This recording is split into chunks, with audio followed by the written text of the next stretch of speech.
Greetings all, Shane Bruce, Restomod Daisy. Today we've decided to do a quick video about power plant inspection.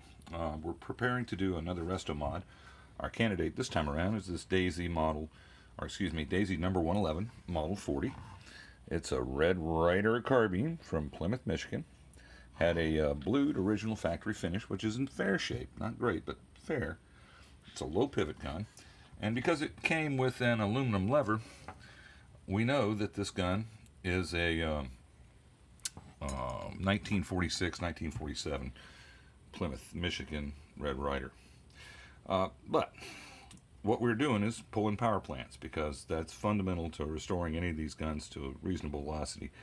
This is an old style plunger assembly. You can tell because it has a 90-degree plate at the back end of the assembly. And in this particular case, the gun came out of the gun with plastic seals on this end of the assembly.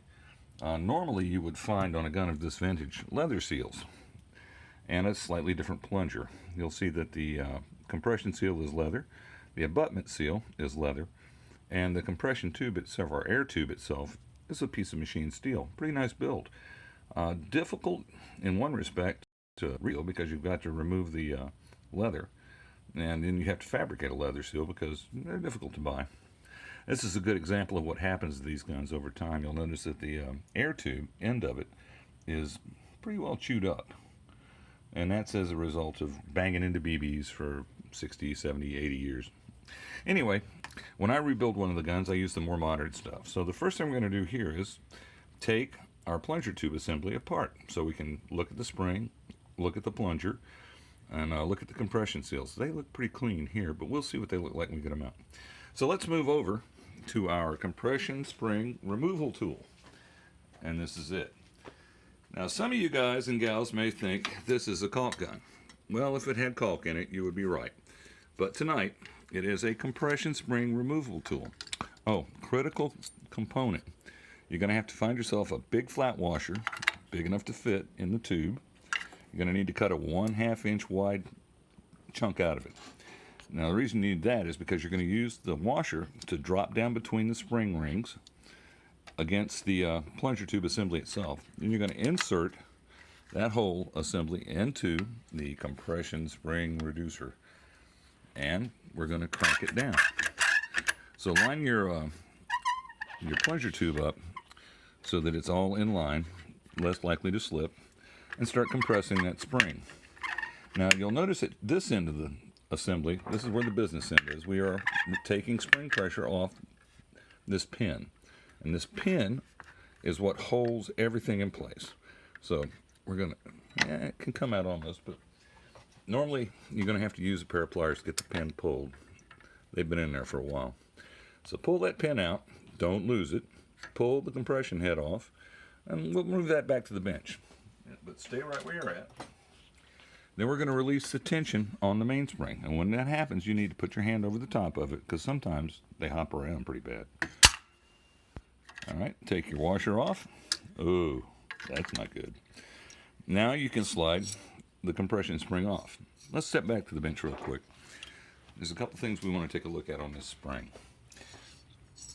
Now, this would be considered a sacked spring. Why is that? You'll note that the coils have canted on 1, 2, 3, 4. Fourth loop down, picked up some stress from someplace and failed. It should look just like this spring, which is nice and straight. This spring will slide down the plunger tube no matter which way you point it. Nice and free and easy, the way it's supposed to do. This spring, on the other hand, will go in this way, but if you installed it like that, it would have a lot of drag on these plunger legs, and that's going to reduce the amount of power you're going to get transmitted through the spring to the BB, and that determines how fast it rolls. All right, this tube, plunger tube, doesn't look too bad. Now you'll notice that on the sides of the plunger tube, like right along in here, you can see there are wear patterns. That is quite normal in this gun. It does result in a razor's edge though, you know, and the reason this happened was this steel tube was getting stropped every time the gun was armed. And so over time, the steel in the spring being tougher than the steel in the plunger, this edge was developed. Normally I will take a file and reduce that edge and round it over a tad when we get around to the cleanup phase. But overall, the tube looks good, the legs look good. Let's see.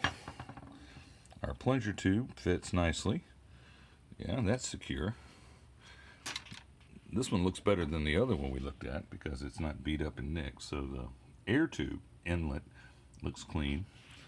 The cup looks okay. I'll probably leave it in there. It hasn't been too abused.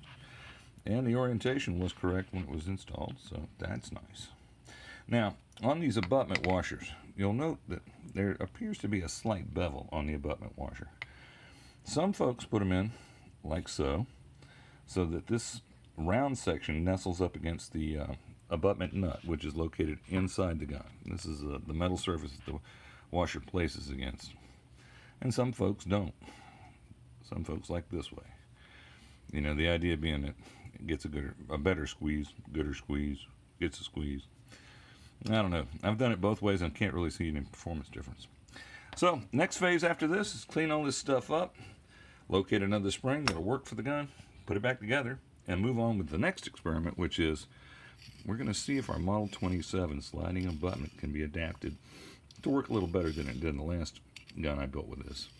This is a neat little technology because it changes the cocking effort dramatically and allows you to do away with fears of bear trapping because you're cocking on the closing stroke.